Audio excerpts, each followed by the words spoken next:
Hey YouTube, how's it going? Right, energy prices. Energy prices are on the up and they're going to rise and rise and rise until they squeeze the life out of us. They're already squeezing us to death. Hardly anyone can afford to pay these massive heating costs. Even the rich who've got these big houses, some of them struggle to heat them now.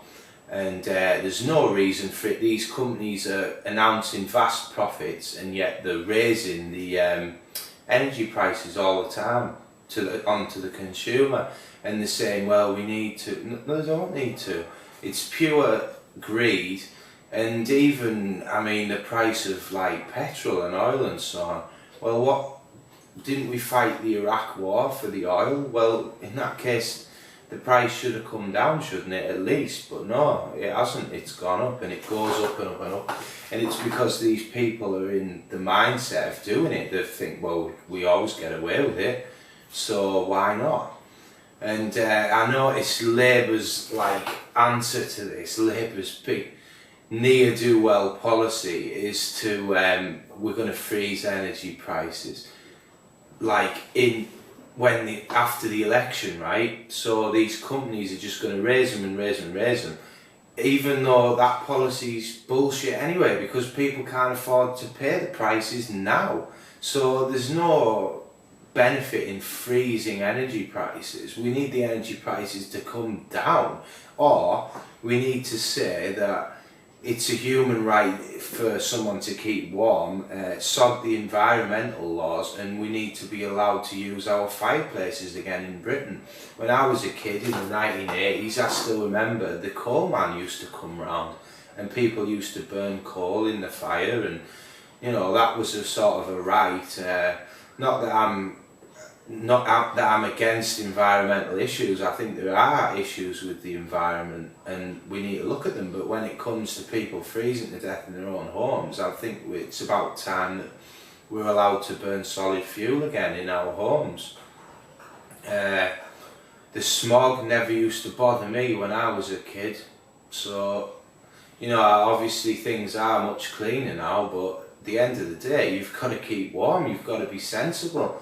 People, if they can't pay these, we went on to gas because of the North Sea oil boom. That's gone now, so it's about time we started burning coal again, or at least wood. You know, any wood that you can find in the forest, you should be allowed to burn it in the towns, in the cities, if people are freezing to death. And I think it's bullshit, you know, that they come up with these environmental laws. A lot of the major air pollution that used to come back in the days wasn't from people burning small house fires to keep warm anyway. It was from the huge polluting factories that used to burn coal en masse, you know, and put all sorts of shit into the environment. So I would say that get prepared for to be priced out of the energy market. You're going to be priced out if you're on any normal income, if you're not priced out already. In the next 5 to 10 years, they're saying that Britain's going to have huge energy shortages anyway, so they're going to use that as an excuse to jack the price up. The national grid isn't going to be able to cope because of the way they've mismanaged the power stations. They've destroyed old power stations, haven't built new ones. They're saying that they can't afford to pay the suppliers anyway for the fuel and so on, but this is bullshit. They can afford it, it's just they don't want to take a hit in their massive profits. So my advice to you is get a wood burning stove. You're allowed a wood burning stove in towns, and you can burn smokeless fuel or this highly combustible fuel that doesn't produce much smoke, and you get a little, like a catalytic converter that goes on it and it can go up the chimney. So I'd get one of those. You can get one for about £300 to £400. Get someone to fit it for you. It might seem like a lot to pull out now, but at least if the lights go out, you've got that stove there. You can at least keep warm. You can sit your family around the stove and you can toast stuff on it. You can cook jacket potatoes in it, you know, just wrap the jacket potato in foil and throw it in the stove. You've got to have if you're not self-sufficient in any other way, then get a wood burning stove, and at least you can be self-sufficient in terms of heat and in terms of being able to prepare food.